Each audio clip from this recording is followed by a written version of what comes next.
Bienvenue à toutes et à tous dans un nouveau grand format 360. Nous nous trouvons dans le siège de Royal Air Maroc à Casablanca.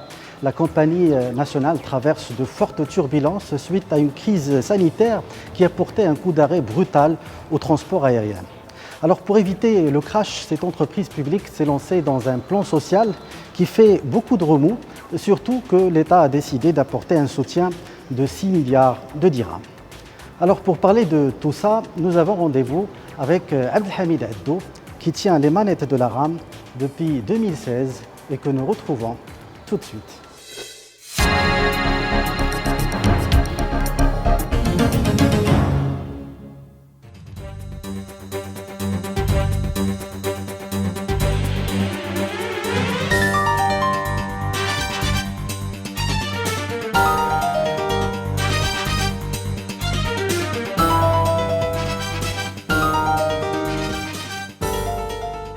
Abdelhamid Addou, PDG de Royal Air Maroc, bonjour. Bonjour. Merci de nous recevoir dans cette belle salle qui porte le nom d'un ancien patron de Royal Air Maroc, feu général Mohamed Qbaj.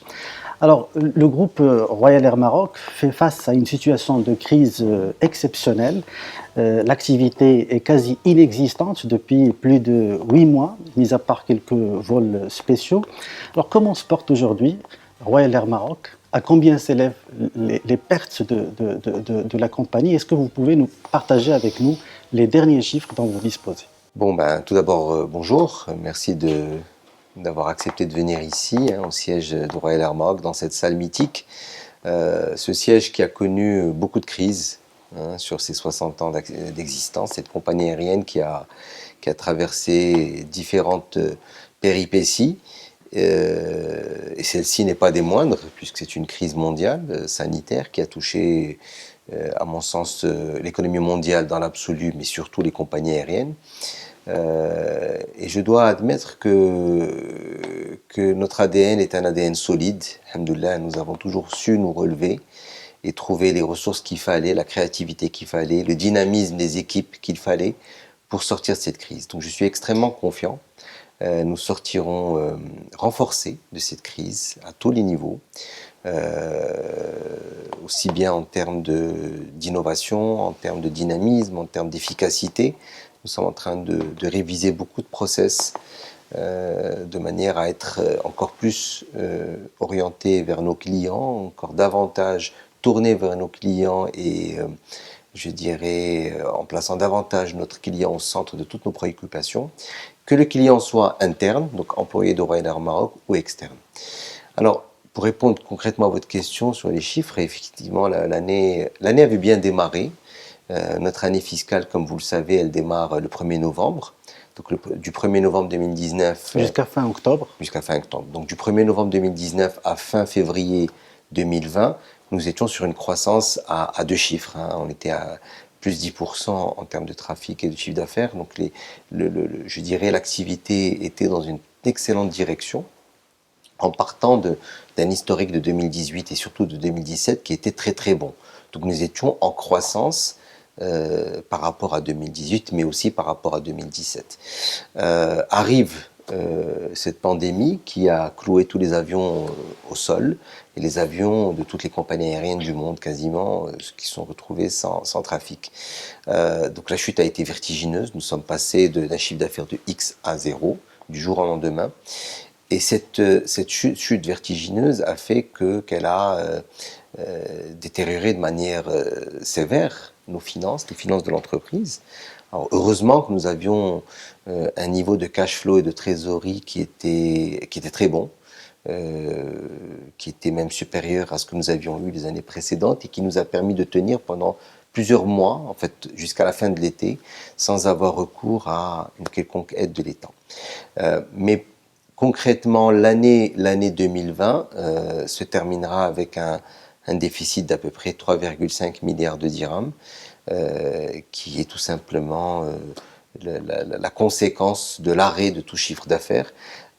En termes de trafic, nous sommes à moins 85% à peu près du trafic habituel.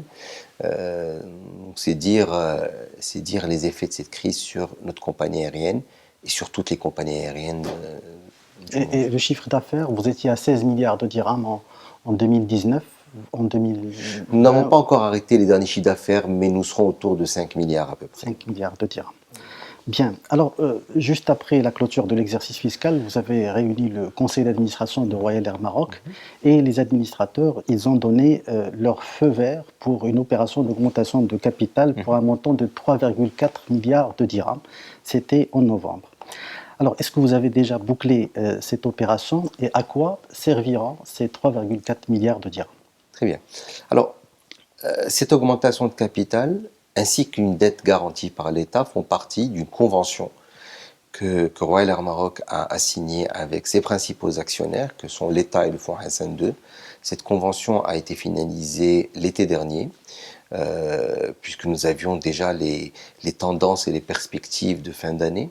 Et donc l'État a réagi, les actionnaires, les deux actionnaires ont réagi avec beaucoup de célérité pour mettre en place les moyens qu'il faut à même de nous permettre de maintenir la pérennité des opérations de Royal Air Maroc. Alors il faut savoir que nous sommes une entreprise qui a comme actionnaire l'État et le fonds Hassan II. Nous devions de continuer à opérer. Comme vous le savez, nos avions cargo ont fait un véritable pont aérien entre le Maroc et la Chine pour, je dirais, combattre cette pandémie aux côtés des autorités sanitaires de notre pays. Nous avons mobilisé des dizaines de vols pour rapatrier nos concitoyens qui étaient bloqués un peu partout. Donc nous devions de rester opérationnels. Alors, cette convention nous a permis d'un côté d'arrêter je dirais, le besoin en augmentation de capital qui nous permettent, d'un point de vue réglementaire, de maintenir nos indicateurs économiques conformément à la loi, donc le ratio entre, je dirais, résultat sur capital social.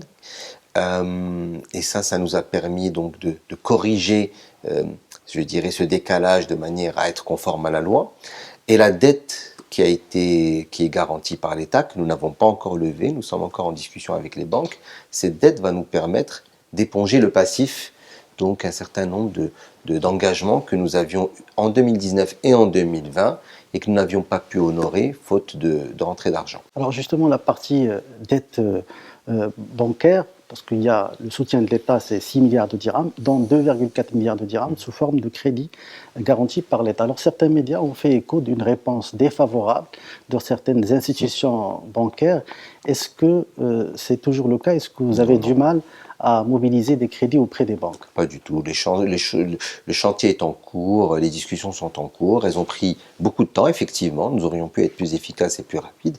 Maintenant, les montants sont aussi des montants importants et je comprends que les banques prennent toutes leurs précautions. Donc, nous sommes normalement en phase finale dans les négociations avec les banques qui ont besoin de toutes les garanties nécessaires.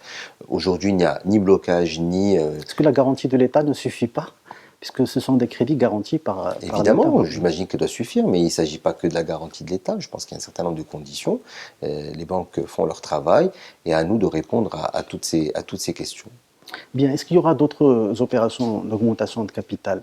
Ou bien vous avez bouclé la partie injection de capital? Ce n'est pas prévu pour le moment.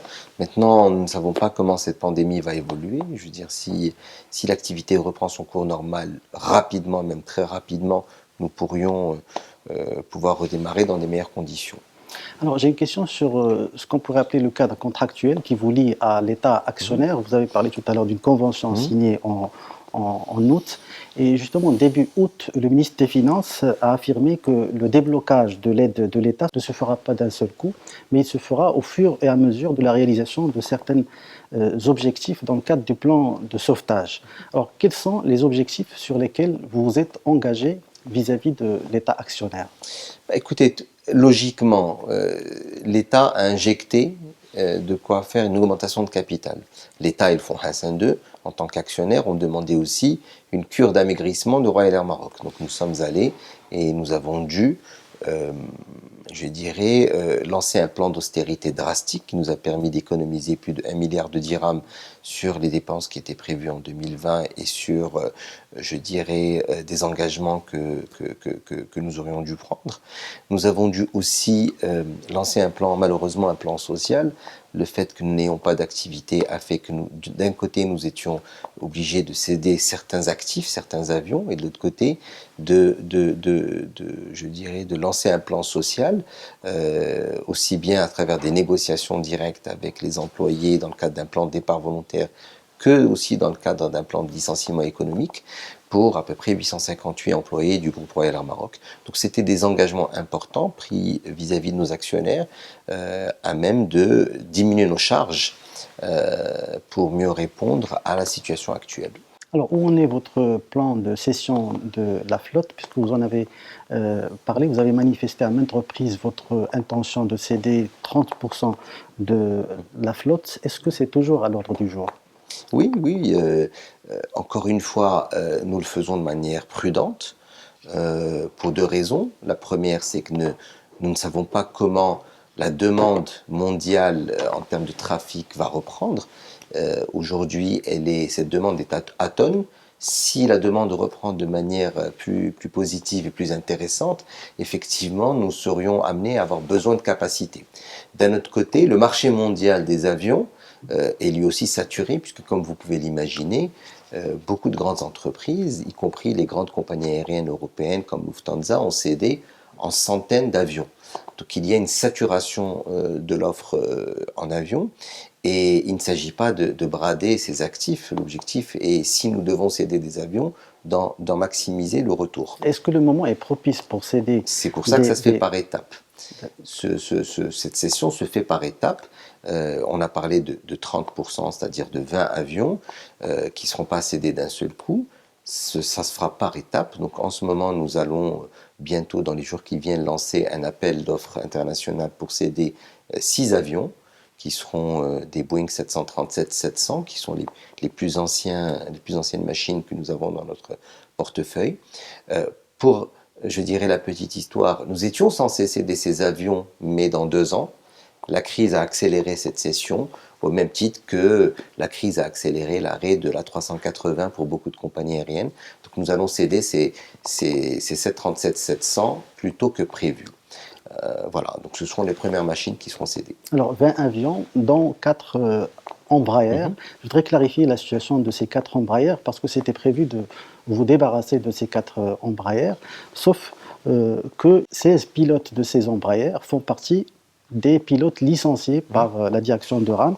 Et puis, vous lancez un appel à candidature pour recruter à nouveau 16 pilotes pour piloter ces Embraer, parce que vous n'avez pas réussi à les écouler. Je ne sais pas d'où vous tenez cette information, elle est complètement erronée. Nous n'avons lancé aucun appel à candidature. Nous ne comptons pas recruter de nouveaux pilotes, ni sur Embraer, ni sur une autre machine. Attendez, nous venons de lancer un plan de licenciement dans lequel il y avait du personnel au sol, des cadres, des financiers, du personnel navigant, qui soit steward ou hôtesse de l'air, et des pilotes. Pensez bien qu'on ne va pas licencier pour recruter le lendemain. Donc cette information est tout simplement erronée, et je vous remercie d'avoir cherché à vérifier. Il ne s'agit pas de recruter, mais il s'agit de redéployer des pilotes qui étaient sur d'autres appareils. Voilà, donc ce n'est pas un recrutement, ce n'est pas un appel à candidature, ce sont des pilotes en interne. C'est un appel à candidature interne. Oui, mais ça, à la limite, c'est notre cuisine interne. C'est comme si vous prenez un cadre du marketing et vous lancez un appel à candidature en commercial, et il postule un poste en commercial. Aujourd'hui, nous avons des besoins sur Embraer, comme nous avons des besoins sur les Dreamliner, les 787, et donc nous lançons des appels à candidature. Vous n'avez pas mentionné les quelques copilotes qui sont passés sur 787, parce que nous avons besoin de pilotes sur 787. Si vous voulez, c'est un besoin naturel. C'est comme ça que fonctionne toute compagnie aérienne. Les pilotes passent d'une machine à une autre dans un cadre tout à fait normal de l'activité. Début juillet, vous avez présenté un projet de plan social avec l'objectif d'arriver à 858 suppressions d'emplois. Vous en êtes à combien aujourd'hui? Aujourd'hui, nous avons plus de 600 collaborateurs qui qui ont dû malheureusement quitter l'entreprise entre, encore une fois, les départs volontaires et les licenciements économiques. Nous sommes en train de finaliser, conformément à nos engagements vis-à-vis des actionnaires, le plan social tel qu'il était prévu initialement. Donc nous sommes un peu plus de 600 départs. Et en termes de masse salariale, ça fait une économie de l'ordre de combien? Ça fait, je n'ai pas le chiffre en tête. Sachant que la masse salariale avant le licenciement, c'était à 2,26 milliards de dirhams. Je pense qu'il ne faut pas calculer comme ça, puisque sur le court terme, évidemment, c'est un montant qui n'est pas énorme, mais sur le moyen terme et le long terme, je dirais cette masse salariale devient importante. Alors après la société mère, vous avez enchaîné les négociations avec la filiale Atlas Multiservice. 300 stewards et hôtesses de l'air sont concernés.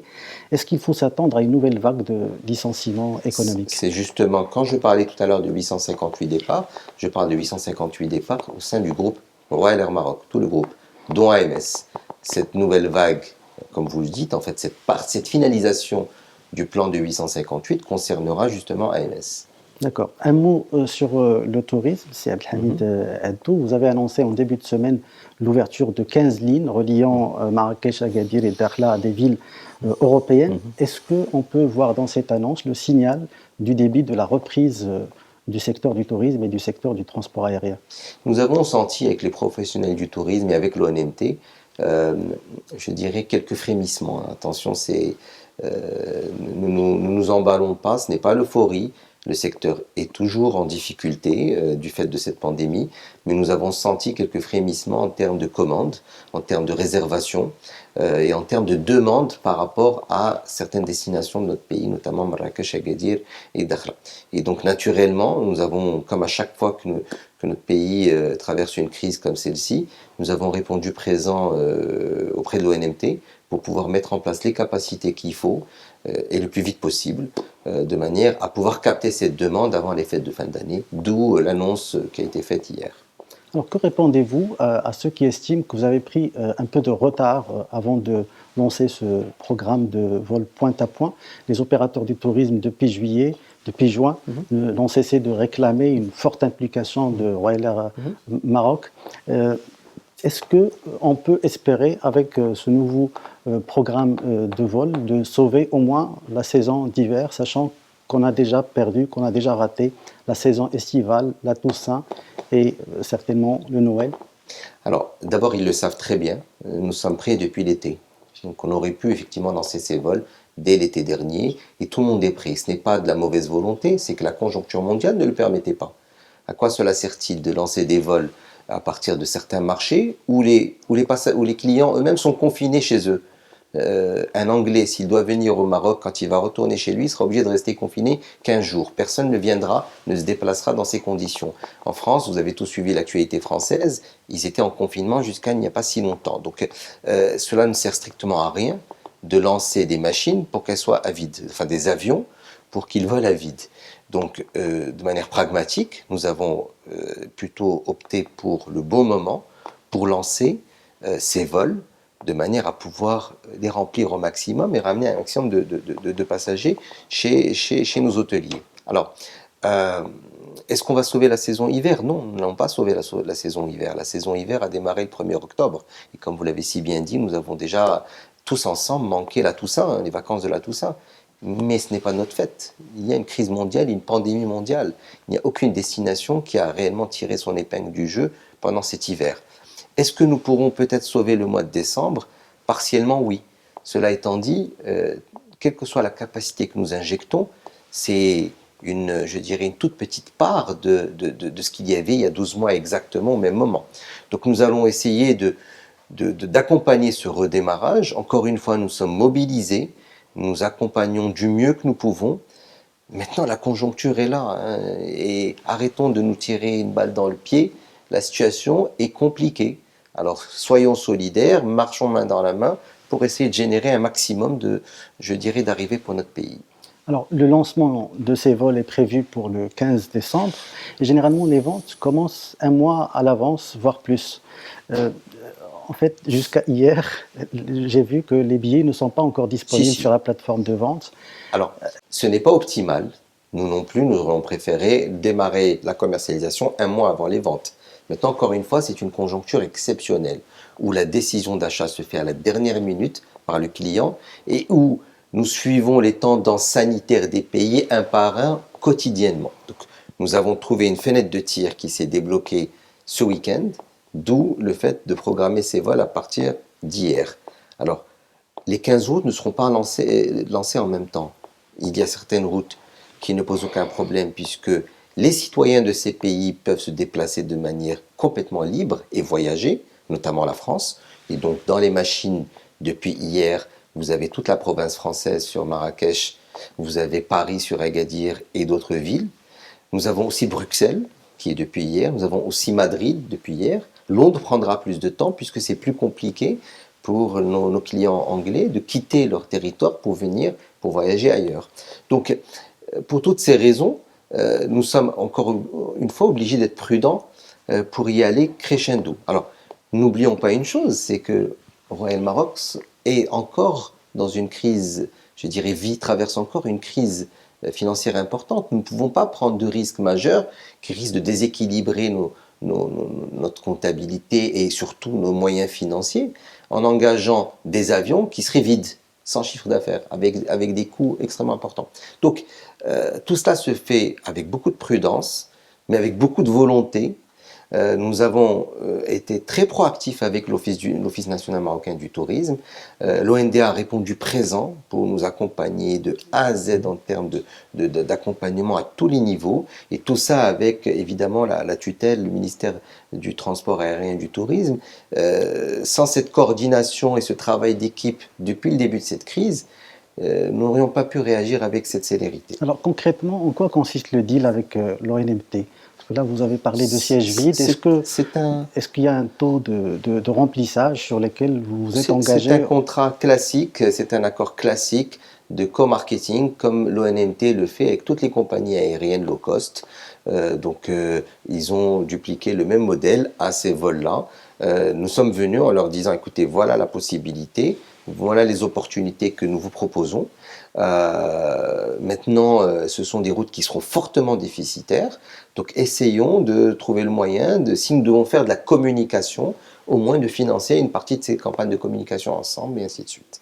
Bien. Voilà. Alors, le Maroc s'apprête à lancer une vaste campagne de vaccination. L'ARAM, j'imagine, sera en première ligne pour acheminer les doses de vaccins, notamment de Chine. Est-ce que vous êtes prêt à cette opération? Est-ce que la flotte de Royal Air Maroc est adaptée à ce genre d'opération? Vous avez la réponse à votre question. Vous savez très bien, vous couvrez dans vos colonnes tous les jours les avions cargo que nous ramenons de Chine. Si ces avions cargo n'étaient pas prêts, si ces moyens n'étaient pas disponibles, nous n'aurions pas, depuis début mars, ramené autant de matériel médical pour combattre cette pandémie aux côtés des autorités sanitaires de notre pays. Donc, évidemment, oui. Certaines compagnies aériennes envisagent de rendre le vaccin obligatoire pour prendre l'avion. Est-ce que ce sera le cas pour les vols de Royal Air Maroc? Nous allons suivre les recommandations de nos autorités sanitaires, comme nous l'avons fait depuis le premier jour. Je pense que, encore une fois, nous sommes une seule équipe. Et si nous avons réussi plus ou moins à gérer cette crise d'un point de vue sanitaire de la manière avec laquelle nous l'avons gérée jusqu'à présent, qui, à mon sens, est une manière efficace, c'est que nous avons suivi les recommandations du ministère de la Santé. Donc ça ne changera pas. Si notre gouvernement et notre État décident de rendre les voyages obligatoires pour toute personne, enfin le vaccin obligatoire pour toute personne qui souhaite voyager, ben nous appliquerons cette recommandation.